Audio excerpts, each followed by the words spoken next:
Hi అండి అందరికీ. ఇవాళ వచ్చేసి మునక్కాయ పప్పుచారు చేస్తున్నాను. నా స్టైల్లో నేను ఎలా చేస్తానో చూడండి. పప్పు ఒక పావు కిలో పప్పు ఉడకబెట్టుకున్నాను.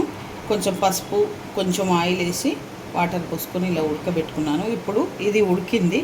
దీంట్లో ఉప్పు, కారము అవన్నీ వేసి ఇంకా కొంచెం ఉడకబెట్టుకుంటాను.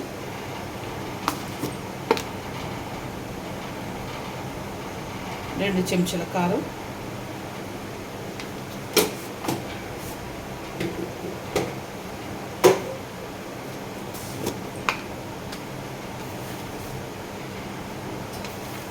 రెండున్నర చెంచాల ఉప్పు కొంచెం ఎక్కువ పడుతుంది కదండి, అందుకే. చింతపండు ఒక నిమ్మకాయ సైజ్ అంతా చింతపండు నానబెట్టుకున్నాను, ఒక 50 గ్రామ్స్.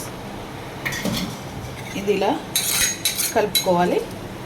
కొంచెము ఉడకాలన్నమాట. ఉప్పు, కారము, ఆల్రెడీ అల్లం వెల్లిపాయ, పసుపు, నూనె పోసుకొని ఉడకబెట్టుకున్నాను కదా. కొంచెం నా స్టైల్లో ఇది నేను చేస్తున్నాను.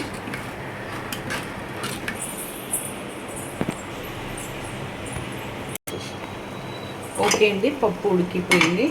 ఇంకా ఇప్పుడు కడాయి పెట్టుకొని నేను బాగా పోపు తాలింపు వేసుకుంటున్నాను. మంట పెద్దగా పెట్టుకొని ఒక 2 పావుల నూనె పోసుకుంటున్నాను.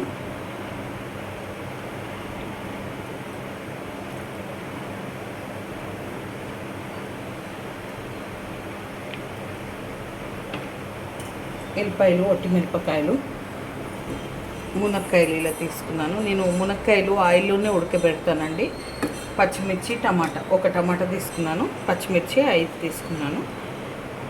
ఇలా మధ్యలోకి తుంచుకొని పెట్టుకున్నాను పచ్చిమిర్చి. ఓకే అండి, ఇప్పుడు ఆయిల్ వీటెక్కింది.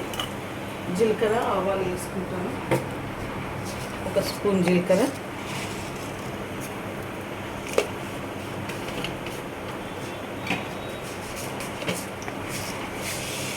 ఒక స్పూన్ ఆవాలు,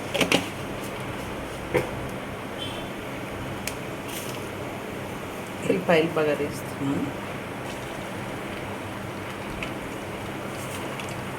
కొంచెం వేడెక్కాలి. ఇప్పుడు ఒట్టిమిరపకాయలు కూడా వేసేస్తున్నాను. వేసేసి బాగా కలుపుకోవాలి.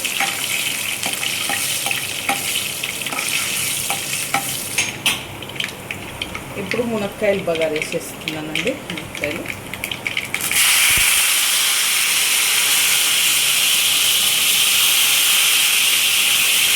వేసేసి కలుపుకోవాలి.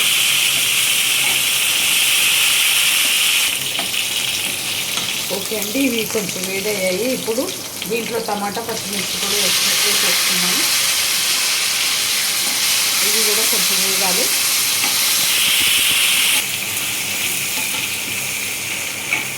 ఇలా ఉడుకుతుంది కదండి, కొంచెం ఉడికితే చాలు. టమాటా మగ్గితే ఇప్పుడు దీంట్లో నేను చింతపండు పోసుకుంటున్నాను.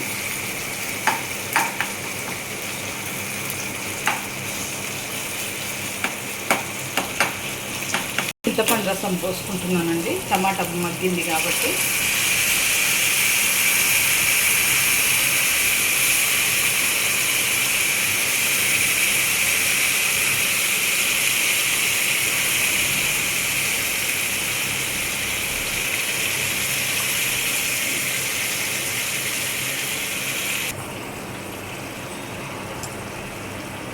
మిగిలిన చింతపండు కూడా పోసుకుంటున్నాను.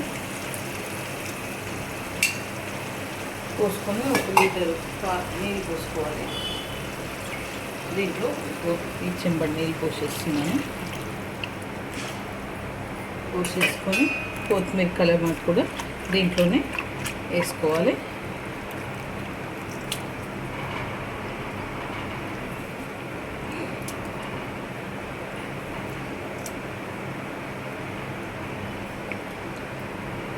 ఇప్పుడు పప్పు రుబ్బుకోవాలి.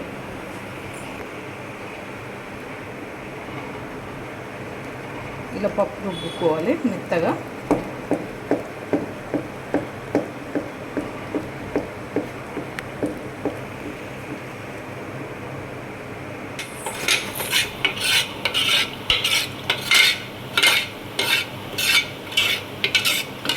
ఓకే అండి, ఇలా మసలాలే చారు. ఇలా మసలినాక దీంట్లో పప్పులో పోసేసుకుంటాను.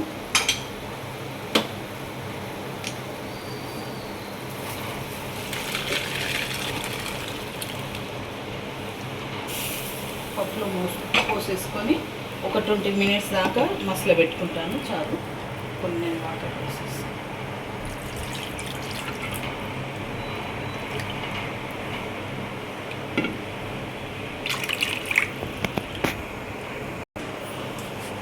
ఇలా పప్పుచారు అయిపోయిందండి, మునక్కాయ పప్పుచారు. ఈ వీడియో కనుక మీకు నచ్చితే లైక్ చేయండి, షేర్ చేయండి, కామెంట్ చేయండి, సబ్స్క్రైబ్ చేయండి. చాలా బాగుంటుంది, మీరు కూడా ఇంట్లో ట్రై చేయండి ఇలా ఒకసారి.